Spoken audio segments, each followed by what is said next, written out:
And welcome back to episode 2 of Treacle Timberworks. First up, before we start anything, I just want to have a look at this area here from last episode. I denoted all of these for deconstruction, and it's just not necessary at all. If we go to demolition and we just clear all this off,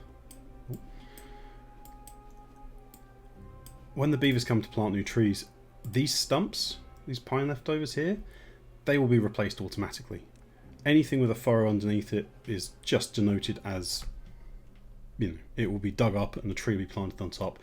We don't need to have all those symbols everywhere. The only things we do need to dig up are when there's an actual tree there. So I want to plant my oak, and as we can see, there are a few gaps just up here. With just a tree stump, we can plant the oak. Not a problem. With the leftover trees here, we could wait for them to grow up, for them to be cut down and then replaced, but we'd have to wait for that manually, so I'm just going to speed that process up by marking these 4 for demolition, and let's sort that out very quickly, and then we'll go back to the episode proper afterwards.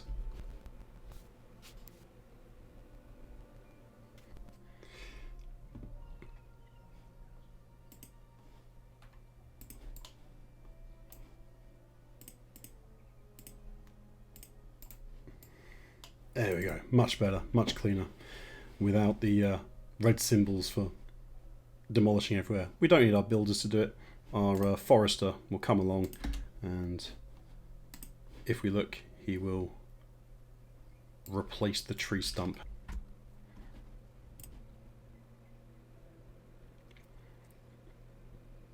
So what we're going to do today is we are going to block the river here to give us a nice large reservoir in this area, and to do that we're going to need several things. We're going to need some platforms, we're going to need some stairs, we're going to need some floodgates. So we need a lot of research going on, and we're going to need a lot of wood coming in. We're going to have to wait for the wood, nothing more we can do there. We can get a few more pieces of wood here and there by putting down a small gatherer flag. And we'll make sure that the cutting tree areas are designated. Yes. Can that reach across the way? Nope. Let's put down a second gatherer flag and chop down the emergency trees, apart from one. We'll leave one standing.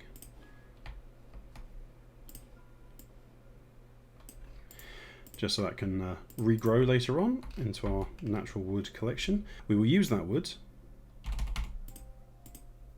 to get some more science on the go, speed that process up. And now we need to just quickly look at our job situation. We have 18 jobs and we only have 18 houses, so we're going to need to expand the houses slightly as well. So let's get a couple of lodges in. We don't want to put too many down, but we do need some extra people. So let's put that in place and see if we can harvest enough wood here to fill in these buildings. Also going to add some more water storage tanks, because there'll be a few droughts by the time we finish this. We do want the inventors to be built first, so we're going to put these onto high priority. We then want the lodges to be built, and then finally the water here. So we're going to run this forward until the wood has come in and we've got some more research. We're going to need around 700 points, so we'll wait until the wood comes in, see how much we've got, and then look to do the next part. It looks like our trees are now coming in. They're growing up quite nicely, being turned into logs by our 2 haulers here. We want to block the path here to raise the level of the river in this area up to the top here. Make a nice large reservoir, so if we run out of water we can open the gates, let the water through, and keep our area nice and green. So to do that, we're going to start with some platforms.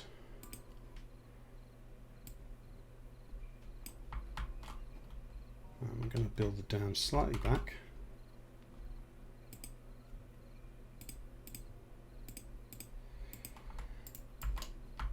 We want people to be able to come up here and build on the top. So that will require some stairs. So let's put our stairs in, add a path that gets people to the top level. So we have essentially scaffolding ready for the floodgates that are going in.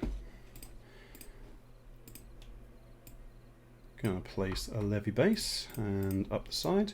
So our floodgates will fit in this area here, and they'll fit all the way up to the top. So that should be, if we check with a levee, 1, 2, 3. Yeah, triple floodgate will fit in there quite nicely. Unfortunately, we need 500 research points for that. So let's let the beavers build this while we're waiting for our research to come in.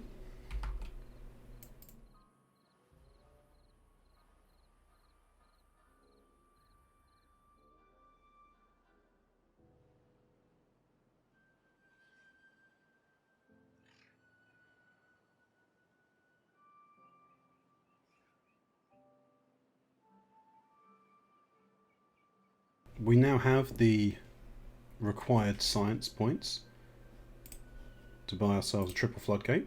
So let's get that going.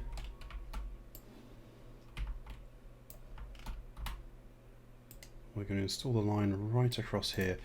We can already set the height that it's going to be to. 2.5 is fine. If you set it to 3 and it goes all the way to the top, then the water will actually just flood over the land. So you want to give it a little bit of space, just enough so that it can build up behind. This comes through here. So let's flash forward and get this built.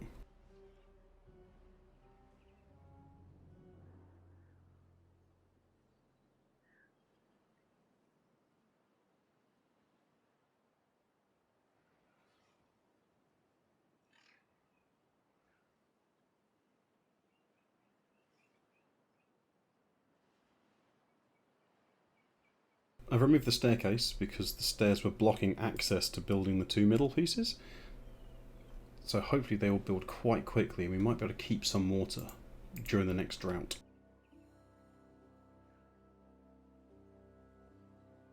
And there it is. The barrier is complete. The reservoir behind will fill up, and already has. So when the next drought comes, we can release this slowly into the river to make sure that we never run out of water. And just in time too. Now that we've dammed the top of the river, the next port of call is to dam further down the river. The more we can dam down here, the better we'll be.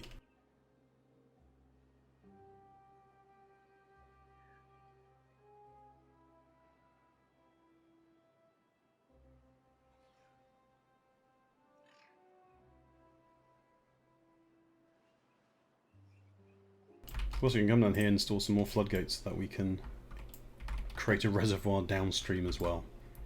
Everything we can to get a bigger advantage. While we're waiting for these water barriers to construct further downstream, in the base we're going to expand somewhat as well. The area here, we're going to look at installing an irrigation tower, because when the river runs dry, we're still going to want our trees watered and our crops watered. It's not something you'll probably need to use on a medium run because it takes a lot of water, but with the heavy droughts that we're going to suffer through here, it's almost a necessity on hard mode. So we need to find the right position for those, and so I want the crops to be removed so that I can plant this in a nice area. Placing the water tower here will cover a very large area. We're not going to be running it very often because anytime the river is full, using these floodgates, we won't need to use it, but it is an emergency approach to stop our plants dying in any extended droughts. Let's plant the carrots back through here. But then also I think if we plant some potatoes, get something very hardy, very stout, we can go one more over. So potatoes can't be directly eaten, they need to be cooked. And for that, we need a grill. Now that we have plenty of wood coming in, and we have access to the wood on the other side of the bank as well, it might be worth doubling up on planks. and also getting a head start on gears as well. There is no water wheel down here though, so in this case we can use a windmill to power the operation, which will be less dependent on the river, but will naturally be more dependent on the breeze, which is also not as regular as it could be.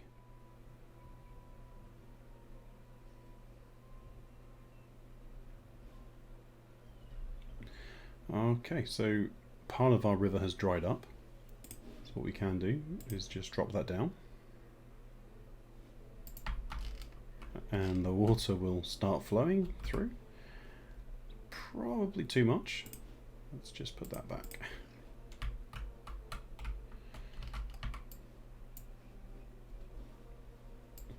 Now we've got a completely lush and green grass surrounded by lovely blue water. And we've got a lovely full riverbank again. Our grill is ready to decide what it's going to do, so we need to set this to grilled potatoes because we don't have chestnuts or spatterduck, and that will provide us with another source of food that we can store, as carrots are pretty popular at the moment.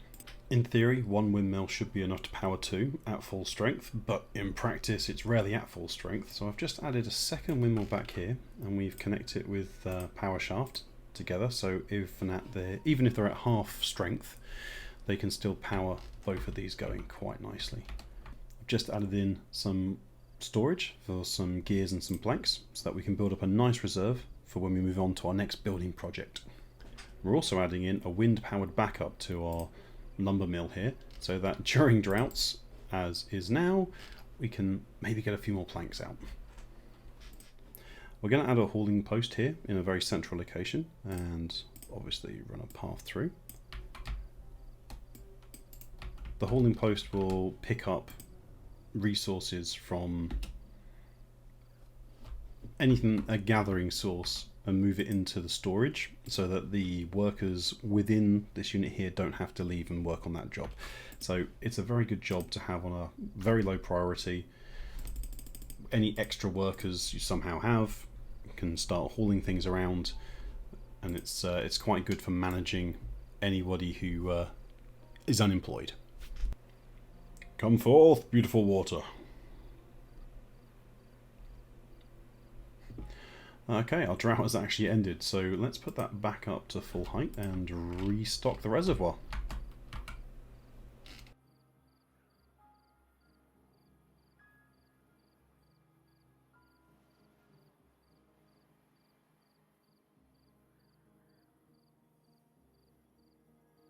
One day, when we have these built, and I don't know how many episodes it will take for our beavers to get there, but they will be built eventually, this will be a large reservoir. And what we can do is future-proof somewhat for the coming droughts. So if we place a bit of a platform here, we can add a water pump here.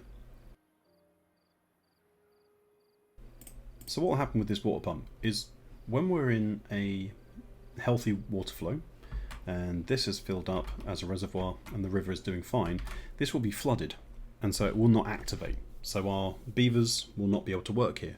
But when the drought comes and the water level drops, the water pump will become active and we can take some emergency water automatically out of the final reservoir.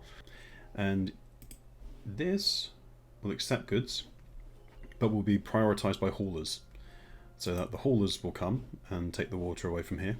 So the beaver that works in the water pump here can just concentrate on that and keep our colony going just that little bit longer.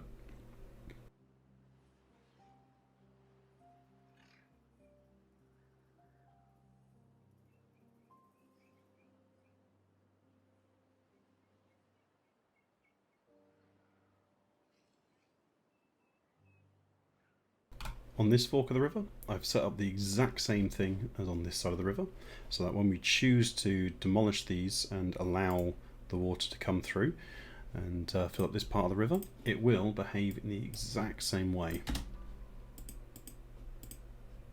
We will have a nice reservoir here with an emergency pump that will kick in the second the water drops too far on this side, and we can extract the water from this reservoir at the back. I've also set the priority on these to very, very low so that anything else will be done first before the builders decide to come in here and build these things. We're now running a lumber mill on wind power as well, so we should have double the production. We've actually managed to hit 100% here, which is quite nice. Our grilled potatoes are also coming along very nicely. In fact, we've got quite a few in storage here. That should spread out the love of carrots so that we can build up another store of carrots the builders we've got. Today, we tamed the river at the top to give ourselves a large reservoir for the next drought. We dammed the river further down to control the outflow and to give us longer time before we need to release our reservoir. We set up everything to make another reservoir at the bottom, and we prepped this side of the river as well for a third reservoir that we can automatically tap into as and when is needed. We also expanded into potatoes and have set up our grill, which is working very nicely, and we've got an extra lumber mill working because planks are the bottleneck for everything that we're making today. And soon the gear workshop will be up and running as well. So I'm going to keep this running in the background, wait until all these things are set up, and I'll see you in the next episode. Ta-ra!